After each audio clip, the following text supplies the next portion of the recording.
Juliet is the female protagonist and one of two title characters in William Shakespeare's romantic love tragedy Romeo and Juliet, the other being Romeo. Juliet is the only daughter of Capulet, the patriarch of the Capulet family. The story has a long history that precedes Shakespeare himself. Relationships. The play takes place over a time span of 4 days. Within these few days, Juliet is thrust into adulthood quickly, where she must deal with issues of life, romance, love, passion, and even death. During the play she is courted by a potential husband, strongly falls romantically in love with another, marries Romeo secretly, experiences the death of her first cousin Tybalt, has one brief passionate, romantic night with her new husband before he is forced to leave the city, is threatened by her father and nearly disowned by both of her parents for refusing to marry the man they have chosen for her. She is let down emotionally by the nurse who raised her from infancy, spends nearly 2 days drugged to unconsciousness, is widowed, and ultimately commits suicide near the body of her dead husband. Shakespeare's Juliet is a headstrong and intelligent character in spite of her young age, though she often seems timid to the audience because of her old age. She is considered by many to be the true hero of the play, acting as a sounding board and a balance against the impulsive Romeo. It is Juliet who sets the boundaries of behavior in her relationship with Romeo. She allows him to kiss her, she pledges her commitment before him, and it is she who suggests their marriage.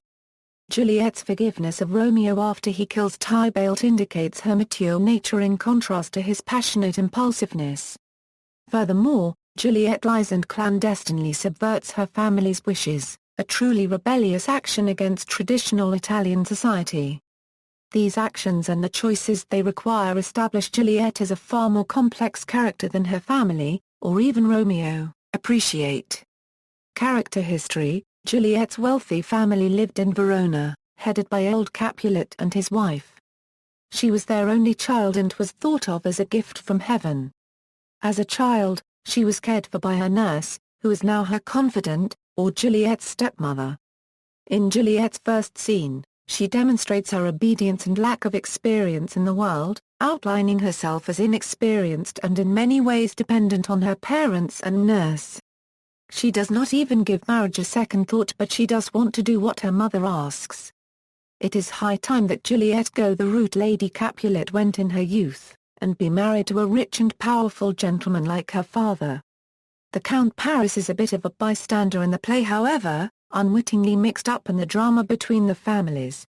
The to-be couple only ever met once in the Friar Lawrence's cell, which was very brief. His interest in her is primarily based on her social standing and her family's vast wealth, in contrast to her youthful beauty. He politely and nobly asks Capulet for her hand, and apparently would like her to begin bearing his children as soon as physically possible, younger than she, a happy mother's maid. Juliet, on the other hand, has no interest in becoming a wife and the mother of Paris's children. Marriage is an honor that I dream not of. Even her father at first considers her too young to settle down. This may be a reflection on his feelings about his own wife, who might have been happier waiting a few years before marrying him. He tells Paris to let Juliet grow up for a few more years before planning marriage, but he pompously disagrees. Of course, Juliet's mind on the matter changes within a few minutes of meeting Romeo, but when Paris is mentioned to her by her mother in Act 3, she reverts back to an immature, whining, almost infantile state. Romeo too seems to achieve depth through his intense love with Juliet. When compared to the pining and frustration he exhibited during his crush on Rosaline, his behavior toward Juliet and her family and his attitude in general both show a level of great maturity. The feud that one day had seemed all-encompassing now makes no sense, and he abandons it. Much of Romeo's dialogue with Juliet is an intricate pattern of words. Their rhyming couplets sometimes come together to create a poem. This symbolizes their union, and shows that Juliet can easily match Romeo in wordplay. It is not clear exactly why Romeo and Juliet love each other, beyond immediate physical attraction. They were married not 24 hours after their first meeting. Fate plays a constant role in the story. Their love is death-marked, the lovers are star-crossed, and Romeo feels he is being led by the stars as a ship is steered by its pilot. The idea may be that the heirs to these two families were fated to end up together to end the feud, and their deaths may or may not have been part of that fate. The play may be interpreted differently according to the whim of the reader or viewer. The series of disastrous events that leads to their deaths may have been just a part of the destiny, or it may have been what shattered the fate and made the story a true tragedy. Either way, peace comes to the families. Juliet's age. One aspect of the story which now seems problematic is Juliet's age. As the story occurs, Juliet is approaching her 14th birthday. She was born on Lammas Eve at night, so Juliet's birthday is July 31st. Her birthday is a fortnight hence, putting the action of the play in mid-July. Her father states that she hath not seen the change of 14 years. In many cultures and time periods, women did and do marry and bear children at an early age. Romeo and Juliet is a play about Italian families. Lady Capulet had given birth to her first child by the time she had reached Juliet's age. By my count, I was your mother much upon these years that you are now a maid. Even Capulet tries to encourage Paris to wait a little longer before even thinking of marrying his daughter, feeling that she is still too young. She hath not seen the change of 14 years, let 2 more summers wither in their pride, ere we may think her ripe to be a bride. However, in the English poem the story is based from Juliet is approaching her 16th birthday and Romeo is the same age, whereas in the Bandello novella she is nearly 18 with Romeo about 20. The common English people of that age were very rarely in their teens when they married, and even among the nobility and gentry of the age, brides 13 years of age were rare, at about 1 in 1,000 brides. In that era, the vast majority of English brides were at least 19 years of age when they first married, most commonly at about 23 years, and most English noblewomen were at least 16 when they married. That the parts of young women were played by pre-adolescent boys in Shakespeare's day also cannot be overlooked, and it is possible that Shakespeare had the physique of a young boy in mind during composition, in addition to the fact that Romeo and Juliet are of wealthy families and would be more likely to marry earlier than commoners. At the time, English noblewomen married on average at 19–21 years, while the average marriage age in England was 25–26 years for women and 27 to 28 for men. Sir Thomas More wrote in his Utopia that, in Utopia, women must be at least 18 years of age when they marry and men at least 22 years. The common belief in Elizabethan England was that motherhood before 16 was dangerous. Popular manuals of health, as well as observations of married life, led Elizabethans to believe that early marriage and its consummation permanently damaged a young woman's health, impaired a young man's physical and mental development, and produced sickly or stunted children. Therefore 18 came to be considered the earliest reasonable age for motherhood and 20 and 30 the ideal ages for women and men, respectively, to marry.